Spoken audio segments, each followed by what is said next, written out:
Oppo F17 Proൻ്റെ ഏറ്റവും അട്രാക്റ്റീവായ feature അല്ലെങ്കിൽ ഏറ്റവും വലിയ സെല്ലിംഗ് പോയിന്റ് എന്ന് പറയുന്നത് ഇതിൻ്റെ ഡിസൈനാണ്, അല്ലെങ്കിൽ ഇതിൻ്റെ സ്ലിം ആയിട്ടുള്ള ഫോം ഫാക്ടറാണ്. അപ്പോൾ ഇതിനകത്ത് ഡിസൈൻ്റെ കാര്യം പറയാൻ നേരത്തെ തന്നെ ഇത് ഏറ്റവും പ്രീമിയം ക്വാളിറ്റി ഉള്ള ഒരു ഡിസൈൻ ഒന്നുമല്ല, പക്ഷേ ഈ ഡിസൈൻ ഈ പ്രൈസ് പോയിന്റിന് ഏറ്റവും അട്രാക്റ്റീവായിട്ട് നിൽക്കുന്ന ഒരു ഡിസൈൻ തന്നെയാണ്. പക്ഷേ ബാക്കിയുള്ള കാര്യങ്ങൾ നോക്കുവാണെങ്കിൽ, അതായത് ഈ ഫോണിൻ്റെ ബാക്കിയുള്ള ഫീച്ചേഴ്സ് നോക്കുവാണെങ്കിൽ അതെന്ന് പറയുന്നത് തരക്കേടില്ലെന്ന് മാത്രമേ പറയാൻ പറ്റൂ. നമുക്ക് ആദ്യം തന്നെ ഈ ഫോണിൻ്റെ പ്രൈസിംഗ് നോക്കാം. അത് ഈ ഫോണിന് ആ കൂടി ഒറ്റ വേരിയൻറ്റേ വരുന്നുള്ളൂ. അത് 8GB റാമും 128GB സ്റ്റോറേജും വരുന്ന വേരിയൻ്റ് ആണ്. അപ്പോൾ ഇതിൻ്റെ പ്രൈസിംഗ് എന്ന് പറയുന്നത് 21,500 റേഞ്ചിലാണ് ഇപ്പോൾ വന്നേക്കുന്നത്.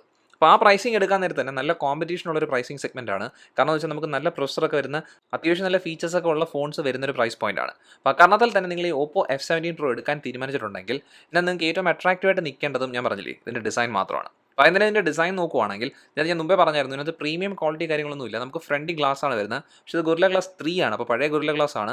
പിന്നെ നമ്മൾ സൈഡും ബാക്കും ഒക്കെ നോക്കുവാണെങ്കിൽ അതെല്ലാം പ്ലാസ്റ്റിക് ആണ്. പക്ഷേ നമ്മളിവിടുത്തെ ബാക്ക് പോർഷൻ നോക്കുവാണെങ്കിൽ ഒരു പ്രത്യേക പാറ്റേൺ ആണ് കിട്ടുന്നത്. അത് നല്ലോണം എടുത്ത് നിൽക്കുന്ന ഒരു പാറ്റേൺ തന്നെയാണ്. പിന്നെ അത് മാത്രമല്ല, ഇവിടെ നമുക്കുള്ള ഈ കളർ എന്ന് പറയുന്നത് മാജിക് ബ്ലൂ എന്നാണ് പറയുന്നത്. അപ്പോൾ ഇതിനകത്ത് നമ്മൾ പല ലൈറ്റിങ്ങിൽ നോക്കാൻ നേരത്ത് പല രീതിയിലൊരു ഗ്ലോ ആണ് കിട്ടുന്നത്. അത് നമ്മൾ ഈ ഫോണിൻ്റെ ബാക്ക് പോർഷൻ നോക്കുവാണെങ്കിൽ ഒരു മാറ്റ് ഫിനിഷാണ് വന്നേക്കുന്നത്. അതുകൊണ്ട് ഇതിനകത്ത് ഫിംഗർ പ്രിൻറ്റ്സ് ഒന്നും അധികം വീഴത്തില്ല. പക്ഷേ നമ്മുടെ കയ്യിൽ നിന്ന് ഫോൺ തെന്നിപ്പോകാൻ സാധ്യതയുള്ള കണക്കാണ്.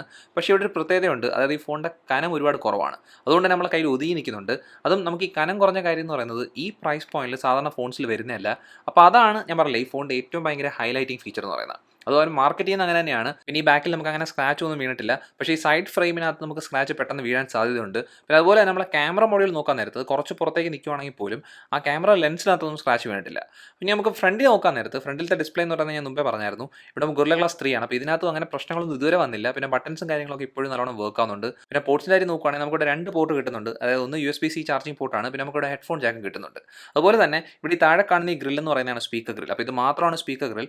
ഇതിൽ നിന്ന് വരുന്ന ഔട്ട്പുട്ട് എന്ന് പറയുന്നതിന് നല്ല ക്വാളിറ്റിയൊക്കെ ഉണ്ട്, പക്ഷേ ഒരുപാട് ലൗഡ്നെസ് കിട്ടുന്ന രീതിയല്ല. അതുകൊണ്ട് തന്നെ നമ്മളൊരു ബഹളമുള്ള സ്ഥലത്ത് ഇതാണ് ഉപയോഗിക്കുന്നതെങ്കിൽ ഹെഡ്ഫോൺ ജാക്ക് ഉപയോഗിക്കുന്നതായിരിക്കും നല്ലത്. പിന്നെ നമ്മുടെ ഇയർപീസിൻ്റെ കാര്യത്തിനകത്ത് ഇയർപീസിന് അത്യാവശ്യം നല്ല ക്വാളിറ്റി ഉണ്ട്. അതുകൊണ്ട് നമ്മൾ കോൾ ചെയ്യുന്ന സമയത്ത് നമുക്ക് നല്ലൊരു എക്സ്പീരിയൻസ് ആണ് അതിൽ നിന്ന് കിട്ടുന്നത്. പിന്നെ അതുപോലെ തന്നെ ബിൽഡ് ക്വാളിറ്റിക്കകത്ത് എടുത്തു പറഞ്ഞിട്ട് കാര്യം എന്ന് വെച്ച് കഴിഞ്ഞാൽ ഈ ഫോണിന് ഇത്രയും കനം കുറഞ്ഞൊരു ഫോണായിട്ട് പോലും അങ്ങനെ ഫോൺ വളയോ അല്ലെങ്കിൽ ഒരു ഗ്യാപ്പോ അങ്ങനത്തെ പ്രശ്നങ്ങളൊന്നും കണ്ടില്ല. അതായത് ബിൽഡ് ക്വാളിറ്റിക്കകത്ത് ഒരു പ്രശ്നം കണ്ടില്ല. പിന്നെ വെയിറ്റിൻ്റെ കാര്യത്തിനകത്ത് പോലും ഫോൺ അധികം വെയിറ്റ് ഒന്നുമില്ല. അപ്പോൾ വെയിറ്റ് കുറഞ്ഞൊരു ഫോൺ ആയത് മാത്രമല്ല വെയിറ്റ് ബാലൻസ് ഒരു നല്ലോണം ചെയ്തിട്ടുണ്ട്. അപ്പോൾ ഇതിൻ്റെ ഡിസൈനും ബിൽഡ് ക്വാളിറ്റിയൊക്കെ എനിക്ക് ഇഷ്ടപ്പെട്ടിട്ടുണ്ട്. അതായത് നമുക്കിവിടെ പ്രീമിയം മെറ്റീരിയൽ ഒന്നും ഉപയോഗിച്ചില്ലെങ്കിൽ പോലും Oppo നല്ല രീതിയിലാണ് ഈ ഡിസൈൻ ചെയ്തിരിക്കുന്നത്. പക്ഷേ നമ്മളൊരു ഫോൺ എടുക്കാൻ നേരം നമുക്ക് അതിനകത്ത് ഡിസൈൻ മാത്രമല്ല ഏറ്റവും ബെസ്റ്റായിട്ട് നിൽക്കേണ്ടത്, ബാക്കി എല്ലാ കാര്യങ്ങളും നല്ലോണം നിൽക്കണം. കാരണം ഞാൻ പറഞ്ഞില്ലേ ഈ പ്രൈസ് സെഗ്മെൻറ്റ് നല്ല കോമ്പറ്റീഷനുള്ള ഒരെണ്ണമാണ്. അപ്പോൾ അവിടെയാണ് ഈ Oppo F17 Proൻ്റെ പ്രശ്നങ്ങൾ വരുന്നത്.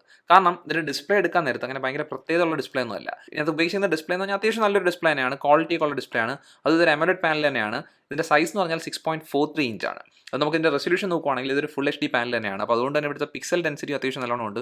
409 ppi ആണ്. പിന്നെ നമ്മൾ ബെസൽസ് എടുക്കാൻ നേരത്ത് അടിയിൽ കുറച്ച് കനം കൂടിയ ബെസലാണ്.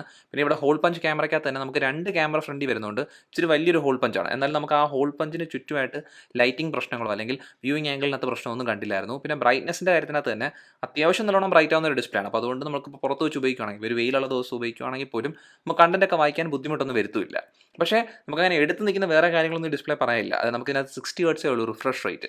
നമുക്ക് സാധാരണ ഇപ്പം ഇങ്ങനത്തെ പ്രൈസ് പോയിന്റിനകത്ത് 90 ഹെർട്സോ അല്ലെങ്കിൽ 120 ഹെർട്സ് റിഫ്രഷ് റേറ്റ് വരുന്ന ഫോൺസ് ഉണ്ട്. അപ്പോൾ അതുകൊണ്ട് തന്നെ നമുക്ക് അങ്ങനത്തെ ഒരു പ്രത്യേകത ഒന്നും ഇവിടെ കിട്ടുന്നില്ല. പക്ഷേ എനിക്കിങ്ങനെ 60 ഹെർട്സ് വന്ന ഒരു പ്രശ്നമായിട്ട് ഒരിക്കലും തോന്നിയിട്ടില്ല. കാരണം സാധാരണ അങ്ങനെ ഫോൺസിലൊക്കെ വരുന്നതാണ്. അത് നമ്മളങ്ങനെ എടുത്ത് പറയേണ്ട ഒരു കാര്യമൊന്നുമല്ല. പക്ഷേ ഇവിടെ ഉപയോഗിച്ചിരുന്ന പ്രൊസസ്സർ അത്ര പവർഫുൾ ആയ ഒരെണ്ണം അല്ലാത്തതുകൊണ്ട് നമ്മുടെ മൊത്തത്തിലുള്ള യൂസർ എക്സ്പീരിയൻസിനകത്ത് ഈ 60 ഹെർട്സും കൂടെ ആയതുകൊണ്ട് നമുക്ക് ആ സ്ലോ ആവുന്ന സ്ഥലം നല്ലോണം അറിയാനും പറ്റുന്നുണ്ടായിരുന്നു. അതായത് ഇവിടെ ഉപയോഗിച്ചിരുന്ന പ്രൊസസ്സർ മീഡിയ ടെക്കിൻ്റെ ഹീലിയോ P95 ആണ്. അപ്പോൾ ഇതങ്ങനെ ഭയങ്കര സ്ട്രോങ് ആയ പ്രൊസസ്സർ ഒന്നുമല്ല, അതായത് ഭയങ്കര പെർഫോമൻസ് തരുന്ന ഒരെണ്ണമൊന്നുമല്ല.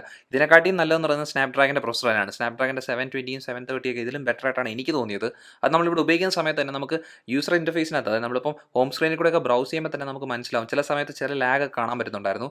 പിന്നെ ആപ്പൊക്കെ തുറക്കുന്ന സമയത്ത് അങ്ങനെ വലിയ പ്രശ്നങ്ങളൊന്നുമില്ല. അപ്പോൾ നമ്മൾ ഒരു ആപ്പ് ഓപ്പൺ ആയി കഴിഞ്ഞാൽ നമുക്കത് വർക്ക് ആവുന്നതിനകത്ത് അങ്ങനെ പ്രശ്നങ്ങളൊന്നും കാണുന്നില്ല. പിന്നെ അതുപോലെ തന്നെയാണ് ഗെയിംസ് ലോഡ് ആവാൻ അത്യാവശ്യം സമയം എടുക്കും. പക്ഷേ ലോഡായി കിട്ടിക്കഴിഞ്ഞാൽ പിന്നെ അങ്ങ് സ്മൂത്തായിട്ട് വർക്ക് ആവുന്നുണ്ടായിരുന്നു. അപ്പോൾ അങ്ങനത്തെ ഒരു ഇഷ്യൂ അവിടെ കണ്ടില്ലായിരുന്നു. കാരണം നമുക്കതിനകത്ത് അങ്ങനെ ഭയങ്കര ഫ്രെയിം ഡ്രോപ്സ് ഒന്നും വന്നില്ല. പക്ഷേ ഇങ്ങനെ മെനു കൂടെ ബ്രൗസ് ചെയ്യുന്ന സമയത്തൊക്കെ ചില സമയത്ത് ഒരു ലാഗ് വരുന്നത് ഒരു ഇഷ്യൂ ആയിട്ടാണ് എനിക്ക് തോന്നുന്നത്. അതും ആ പ്രൊസസ്സർ അങ്ങനെ സ്ലോ ആവുന്നതുകൊണ്ടാണ് അങ്ങനെ വന്നുകൊണ്ടിരിക്കുന്നത്. പിന്നെ അതുപോലെ നമ്മൾ കുറേ നേരം ഒരു ഹെവി ആയ ടാസ്ക് ചെയ്ത് കഴിഞ്ഞാൽ ഫോൺ ചൂടാവും നമുക്ക് അറിയാനും പറ്റുന്നുണ്ടായിരുന്നു. അതുകൊണ്ട് തന്നെ ഞാൻ പറഞ്ഞില്ലേ ഇവിടെ ഇങ്ങനെ മെനു കൂടെയൊക്കെ ബ്രൗസ് ചെയ്യുന്ന സമയത്തുള്ള ആ ഒരു ലാഗ് എന്ന് പറയുന്നത് ഇവിടെ ഇപ്പോൾ നമുക്ക് 60 ഹെർട്സിന് വരെ ഒരു 120 ഹെർട്സ് പാനൽ ഉപയോഗിച്ചിരുന്നെങ്കിൽ അത് കുറേയൊക്കെ മാറി കിട്ടിയത്. അത് നമ്മൾ കുറേയൊക്കെ ശ്രദ്ധിക്കത്തില്ലായിരുന്നു.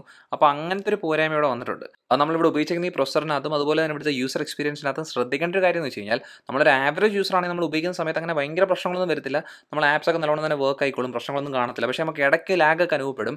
പക്ഷേ ഇവിടുത്തെ ഒരു കാര്യം എന്ന് വെച്ച് കഴിഞ്ഞാൽ ഈ ഫോണിൻ്റെ ബഡ്ജറ്റ് എടുക്കാൻ നേരത്ത് നമുക്ക് ആ ബഡ്ജറ്റിനകത്ത് ഇതിൽ നല്ല പെർഫോമൻസ് തരുന്ന ഫോൺസും ഉണ്ട്. അപ്പോൾ അങ്ങനത്തെ ഒരു കമ്പാരിസൺ വരുന്ന സമയത്താണ് ഈ പ്രശ്നങ്ങളൊക്കെ നമുക്ക് ഹൈലൈറ്റ് ആയിട്ട് നിൽക്കുന്നത്. അപ്പോൾ അന്നേരമാണ് നമുക്ക് തോന്നുന്നൊരു കാര്യം എന്ന് വെച്ച് കഴിഞ്ഞാൽ ഓപ്പോയ്ക്ക് വേണമെങ്കിൽ ഇവിടെ ഒരു 120 ഹെർട്സ് പാനൽ തന്നേക്കാം, അല്ലെങ്കിൽ അവർക്ക് വേണമെങ്കിൽ ഒരു സ്നാപ്ഡ്രാഗൻ്റെ കുറച്ചുകൂടെ ബെറ്ററായ പ്രൊസസർ ഉപയോഗിക്കാമായിരുന്നു. അപ്പോൾ അങ്ങനെ രണ്ടും ചെയ്യാത്തതുകൊണ്ടാണ് നമുക്ക് ഈ യൂസർ എക്സ്പീരിയൻസിൽ അത് അറിയുന്നത്. പിന്നെ അതിൻ്റെ കൂടെ തന്നെ ഇവിടെ വേറൊരു കാര്യം എന്ന് വെച്ച് കഴിഞ്ഞാൽ ഇവിടുത്തെ ഓപ്പോൻ്റെ സ്കിൻ എന്ന് പറയുന്നത് എനിക്ക് അത്ര ഇഷ്ടമുള്ളൊരു കാര്യമൊന്നുമില്ല.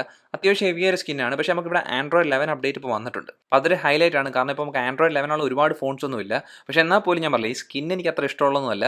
നമുക്ക് ഈ ആൻഡ്രോയിഡ് 11 ആയപ്പോൾ പോലും ആ സ്കിന്നിനകത്ത് അങ്ങനെ വ്യത്യാസമൊന്നും വന്നിട്ടില്ല. അപ്പോൾ ആ കാരണത്താൽ തന്നെ എനിക്ക് മൊത്തത്തിൽ ഇതിൻ്റെ യൂസർ എക്സ്പീരിയൻസ് എന്ന് പറയുന്നത് കുഴപ്പമില്ലെന്ന് മാത്രമേ പറയാനുള്ളൂ. ഈ ബഡ്ജറ്റിനകത്ത് അങ്ങനെ മികച്ച് നിൽക്കുന്നതല്ല. പിന്നെ ഇവിടുത്തെ റാമിൻ്റെ കാര്യം ഞാൻ മുമ്പേ പറഞ്ഞാണ്, 8GB റാമാണ് വരുന്നത്. അത് റാം മാനേജ്മെൻറ്റ് അത്യാവശ്യം നല്ലതാണ്. ഒരു 8 തൊട്ട് 10 ആപ്പൊക്കെ മെമ്മറിയിൽ ഓപ്പണായി കിടക്കും, ഒരു ലൈറ്റ് ആപ്സ് ആണെങ്കിൽ. അപ്പോൾ അതുകൊണ്ട് തന്നെ റാം മാനേജ്മെൻറ്റ് അങ്ങനെ പ്രശ്നങ്ങളൊന്നും കണ്ടില്ലായിരുന്നു. പിന്നെ ഇവിടുത്തെ സ്റ്റോറേജ് 128GB ഉണ്ട്. 128GB എനിക്ക് അത്യാവശ്യമായിട്ടാണ് തോന്നുന്നത്. പിന്നെ നിങ്ങൾക്ക് വേണമെങ്കിൽ എക്സ്പാൻഡ് ചെയ്യാനും പറ്റുന്നുണ്ട്. അത് നിങ്ങൾക്ക് SD കാർഡ് ഇടാനുള്ള ഒരു സ്ലോട്ടും വരുന്നുണ്ട്. പിന്നെ അത് കൂടാതെ തന്നെ SD കാർഡ് കൂടെ തന്നെ നമുക്ക് വേണമെങ്കിൽ 2 സിം ഇടാനുള്ള ഒരു സ്ലോട്ടും ഉണ്ട്. അതായത് നമുക്ക് 2 നാനോ സിം ഇടാൻ പറ്റും. പക്ഷേ ഇവിടെ നാനോ സിം ഇടാൻ നേരത്ത് ഇവിടെ 5G സപ്പോർട്ടൊന്നും ഇല്ല, 4G അല്ലെങ്കിൽ LTE വരെയുള്ള സപ്പോർട്ടേ ഉള്ളൂ. അപ്പോൾ നമുക്ക് ഇതൊക്കെയാണ് ഇതിൻ്റെ പെർഫോമൻസും അതുപോലെ തന്നെ നമുക്ക് ഇവിടുത്തെ സിമ്മിൻ്റെയും പിന്നെ ഇയർ പീസും സൗണ്ട് ക്വാളിറ്റിയുടെ കാര്യങ്ങൾ എന്ന് പറയുന്നത്. അതും ഇതുവരെ നോക്കിയ കാര്യത്തിനകത്ത് ഈ ഫോൺ നമുക്ക് ഗെയിം ചെയ്യുമ്പോഴോ അല്ലെങ്കിൽ നമ്മളിപ്പം എന്തെങ്കിലുമൊക്കെ വീഡിയോ കാണുന്ന സമയത്തൊക്കെ നമുക്ക് നല്ല എക്സ്പീരിയൻസ് തന്നെ കിട്ടുന്നുണ്ട്. അങ്ങനെ കുഴപ്പങ്ങളൊന്നുമില്ല. പിന്നെ ഹെഡ്ഫോൺ ജാക്ക് ഉപയോഗിക്കാൻ നേരത്ത് തന്നെ നമുക്ക് ഓഡിയോ എക്സ്പീരിയൻസും തിരക്കേടെല്ലാം വരുന്നുണ്ട്. പക്ഷേ ഇവിടെ അടുത്ത കാര്യം എന്ന് വെച്ച് കഴിഞ്ഞാൽ നമുക്കിപ്പോൾ വളരെ ഇമ്പോർട്ടൻ്റ് ആയിട്ടുള്ള കാര്യത്തിലൊന്നാണത് ക്യാമറ എന്ന് പറയുന്നത് അത്ര നല്ല പെർഫോമൻസ് ഉള്ള ഒരു ക്യാമറ സിസ്റ്റം ഒന്നുമല്ല. ഫോട്ടോ എടുക്കാൻ നമുക്ക് വലിയ കുഴപ്പങ്ങളില്ല, പക്ഷേ വീഡിയോ എടുക്കാൻ വളരെ മോശമായിരുന്നു. ഫോട്ടോ എടുക്കുന്ന കാര്യം പറയാൻ നേരത്ത് തന്നെ ഇവിടെ ബാക്കിൽ കാണാൻ നേരം 4 ക്യാമറ ഉണ്ട്. പക്ഷേ ഈ 4 ക്യാമറ എന്ന് പറയുന്നത് ഇവിടെ നമുക്ക് അങ്ങനെ എല്ലാം നല്ല ക്യാമറയൊന്നുമല്ല. ആ കൂടെ 2 മാത്രമേ ഉള്ളൂ നമുക്ക് നല്ലോണം ഉപയോഗിക്കാൻ പറ്റുന്ന ക്യാമറ. അതിൻ്റെ മെയിൻ ക്യാമറ എന്ന് പറയുന്നത് 48 മെഗാ പിക്സൽ ക്യാമറയാണ്. അതുകൊണ്ട് ഇതൊരു വൈഡ് ആംഗിൾ ക്യാമറ തന്നെയാണ്. ഇതിൻ്റെ ആപ്പച്ചർ f1.8 ആണ്. പിന്നുള്ള camera ultra wide angle camera, അതൊരു 8 മെഗാ പിക്സൽ ക്യാമറയാണ്. ഇതിൻ്റെ ആപ്പച്ചർ f2.2 ആണ്. പിന്നെ അവസാനമുള്ള 2 ക്യാമറയും 2 മെഗാ പിക്സൽ ക്യാമറയാണ്. അപ്പോൾ ഇത് രണ്ടും ചുമ്മാ തന്നിരിക്കുവാണ് നമുക്ക് 4 ഉണ്ടെന്ന് കാണിക്കാൻ വേണ്ടി മാത്രം. അത് നമ്മളുടെ മെയിൻ ക്യാമറ വെച്ച് എടുക്കുന്ന ഫോട്ടോസിന് അത്യാവശ്യം നല്ല ക്വാളിറ്റി ഉണ്ട്, നല്ല ഷാർപ്നെസ്സും ഡീറ്റെയിൽസും ഒക്കെ ഉണ്ട്, ഡൈനാമിക് റേഞ്ചും തിരക്കേടില്ല, നല്ല ലൈറ്റിംഗ് ഉണ്ടെങ്കിൽ. അതുപോലെ തന്നെയാണ് അൾട്രാ വൈഡ് ആംഗിൾ ക്യാമറയും. നമുക്ക് നല്ല ഫോട്ടോസൊക്കെ തന്നെയാണ് കിട്ടുന്നത്, നമുക്ക് ഉപയോഗിക്കാൻ പറ്റുന്ന ഫോട്ടോസ് തന്നെയാണ്. പക്ഷേ അവിടെയും ലൈറ്റിംഗ് ഉണ്ടെങ്കിലാണ് ഈ കണ്ടീഷൻസ് വരുന്നത്. കാരണം നമുക്ക് ലൈറ്റ് കുറയുന്ന സിറ്റുവേഷനിലേക്ക് പോകാൻ നേരത്ത് അൾട്രാ വൈഡ് ആംഗിൾ ക്യാമറ നല്ല മോശമാണ്, പക്ഷേ നമ്മളെ മെയിൻ ക്യാമറ അങ്ങനത്തെ ഒരു സിറ്റുവേഷനകത്ത് വലിയ കുഴപ്പമില്ല നിൽക്കും. എന്നാലും നമുക്ക് ഇവിടുത്തെ ഫോട്ടോസ് എന്ന് പറയുന്നത് അങ്ങനെ ഭയങ്കര പ്രത്യേകതയുള്ള ഫോട്ടോസൊന്നും അല്ല. പിന്നെ ഞാൻ എടുത്ത് പറഞ്ഞൊരു കാര്യമുണ്ട്, ഇവിടുത്തെ വീഡിയോ റെക്കോർഡിംഗ് എന്ന് പറഞ്ഞാൽ മോശമായിരുന്നു. നമുക്ക് 4K 30 FPS വീഡിയോ എടുക്കാൻ പറ്റും മെയിൻ ക്യാമറ വെച്ച്, പക്ഷേ ഇതിനകത്ത് ക്വാളിറ്റി ഒട്ടും ഇല്ലായിരുന്നു. അത് മാത്രമല്ല സ്റ്റെബിലൈസേഷൻ ഒട്ടും ഇല്ല. അത് നമുക്കിവിടെ ഒരു തരത്തിലും ഒപ്റ്റിക്കൽ ഇമേജ് സ്റ്റെബിലൈസേഷൻ കിട്ടുന്നില്ല. അതുകൊണ്ട് തന്നെ വീഡിയോ ഭയങ്കര ഷേക്ക് ഉണ്ടായിരുന്നു. അപ്പോൾ അതുകൊണ്ട് തന്നെ നമുക്ക് ആ വീഡിയോ എന്ന് പറയുന്നത് അങ്ങനെ ഉപയോഗിക്കാൻ പറ്റുന്നൊരു വീഡിയോ അല്ല. അപ്പോൾ ഇതാണ് ഇതിൻ്റെ back camera system. Back camera സിസ്റ്റത്തിനകത്ത് നമുക്ക് അങ്ങനെ എടുത്ത് പറയത്തക്ക വേറെ കാര്യങ്ങളൊന്നുമില്ല. പിന്നെ ഫ്രണ്ട് ക്യാമറയിലേക്ക് പോകാൻ നേരത്തും ഫ്രണ്ടിലും 2 ക്യാമറ വന്നിട്ടുണ്ട്. അതിനകത്ത് മെയിൻ ക്യാമറ 16 മെഗാ പിക്സൽ ക്യാമറയാണ്. പിന്നെ സെക്കൻഡറി ക്യാമറ എന്ന് പറയുന്നത് നമ്മൾ രണ്ടാമത്തെ ക്യാമറ എന്ന് പറയുന്നത് അതൊരു 2 മെഗാ പിക്സൽ ക്യാമറയാണ് നമ്മുടെ ബാക്കിലുള്ള കണക്ക്. അപ്പോൾ നമ്മളിവിടുത്തെ ഫ്രണ്ട് ക്യാമറയ്ക്ക് അതിൻ്റെ മെയിൻ ക്യാമറ ഉപയോഗിച്ച് ഫോട്ടോ എടുക്കുന്ന സമയത്ത് നമുക്ക് അങ്ങനെ ഭയങ്കര ക്വാളിറ്റിയുള്ള സെൽഫീസ് ആയിട്ട് എനിക്ക് തോന്നിയില്ല. കാരണം എനിക്ക് ഈ സ്കിൻ ടോൺ മാറുന്ന സെൽഫീസ് അത്ര ഇഷ്ടമുള്ളതൊന്നുമല്ല.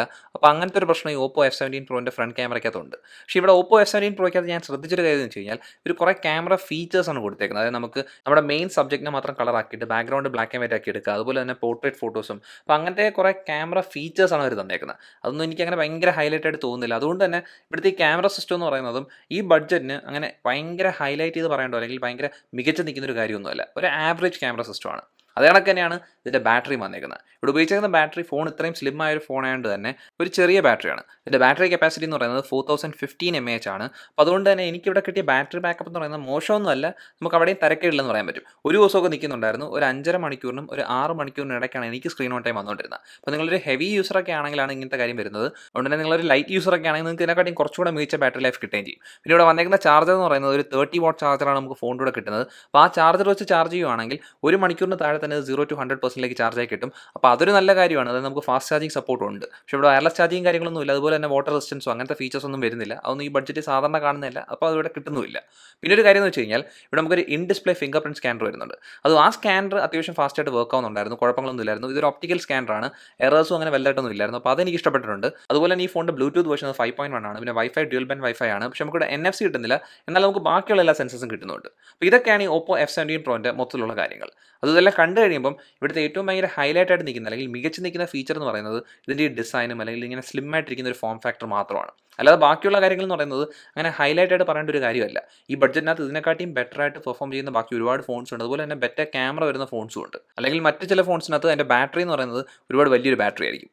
അപ്പോൾ അങ്ങനത്തേക്ക് ഒരു കാരണം നിൽക്കുന്നതുകൊണ്ട് തന്നെ ഈ ഫോൺ നിങ്ങൾ എടുക്കാൻ തീരുമാനിക്കുന്നെങ്കിൽ അതൊരൊറ്റ കാരണം കൊണ്ട് മാത്രമായിരിക്കണം. അതെന്ന് പറഞ്ഞാൽ ഇതിൻ്റെ ഡിസൈൻ്റെ ഒരു അപ്പീൽ കൊണ്ട് മാത്രമായിരിക്കണം. പക്ഷേ ആ ഒരു കാര്യം നമ്മുടെ യൂസർ എക്സ്പീരിയൻസിനെ അധികം ബാധിക്കുന്നില്ല. അതായത് നമുക്കിപ്പം ഈ ഒരു ബഡ്ജറ്റിനകത്ത് നമുക്ക് വേറൊരു ഫോണിനെ കമ്പയർ ചെയ്ത് പറയുകയാണെങ്കിൽ സാംസങ് ഗാലക്സി M51 എന്ന് പറയുന്നത് ഇതിനെക്കാട്ടി മികച്ച സ്പെസിഫിക്കേഷൻ ഉള്ളൊരു ഫോണാണ്. അതും ഇതിനെക്കാട്ടി ബെറ്റർ ആയ എക്സ്പീരിയൻസ് തരുന്നൊരു ഫോൺ തന്നെ ആയിരിക്കണം. അപ്പോൾ അതുകൊണ്ട് തന്നെ ഈ Oppo F17 Pro നിങ്ങൾ ഈ ഒരു ബഡ്ജറ്റിൽ എടുക്കാൻ തീരുമാനിക്കുന്നുണ്ടെങ്കിൽ അത് നിങ്ങൾ നല്ലോണം ആലോചിച്ചിട്ട് ചെയ്യാവും. അപ്പോൾ ഇത്രയുള്ള വീഡിയോ എന്ന് പറയുന്നത്. ഈ വീഡിയോ നിങ്ങൾക്ക് ഇഷ്ടപ്പെട്ടെങ്കിൽ ഈ വീഡിയോ ഉറപ്പായിട്ട് ലൈക്ക് ചെയ്യുക. അതുകൂടാതെ ചാനൽ സബ്സ്ക്രൈബ് ചെയ്യുക. ഈ ചാനൽ പ്രൊമോട്ടും ചെയ്യുക. നമുക്ക് എത്രയും പെട്ടെന്ന് അടുത്ത വീഡിയോയിൽ കാണാം. അതുവരെ ബൈ.